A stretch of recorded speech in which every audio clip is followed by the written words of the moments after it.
This was probably 2 years ago. I was speaking for a group of, it was middle managers and upper managers in transition, job transition.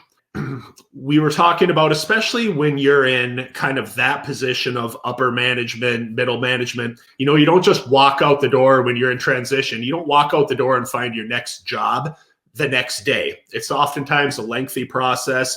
It could be multiple months to be able to land your next kind of professional destination, and it can be really difficult. So one of the things we talked about in the speech or in the presentation was resilience, and talking about being able to continually respond to adversity, especially when times are tough, kind of being able to get back up when maybe there was that job that you really wanted, you ended up not getting it. How do you continue to move forward in the face of adversity?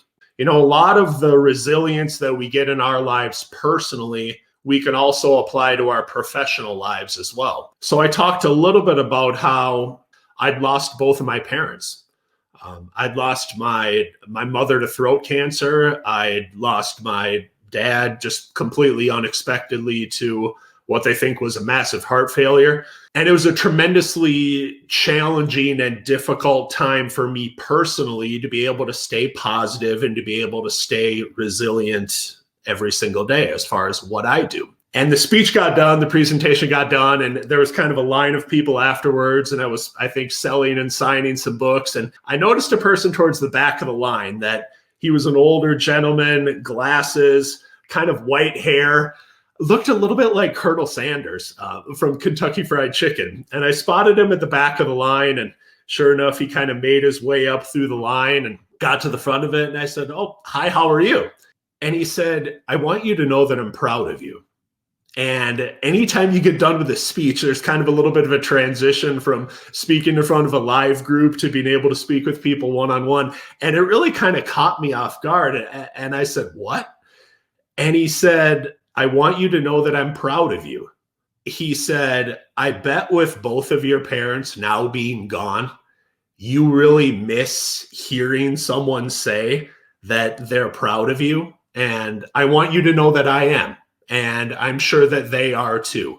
And it was one of those comments that it was so far out of left field and caught me so off guard. I almost didn't know what to say. And you might not think of something like this as leadership, but to me, he said the absolute perfect thing, and what I probably needed to hear, and honestly, what I wanted to hear at that moment. And it was just one of these things. And to me, that is what, when we look at great leaders, it is not this huge thing sometimes that we make it out to be, where it's like, well, I have the biggest corner office, or I have, this professional job title.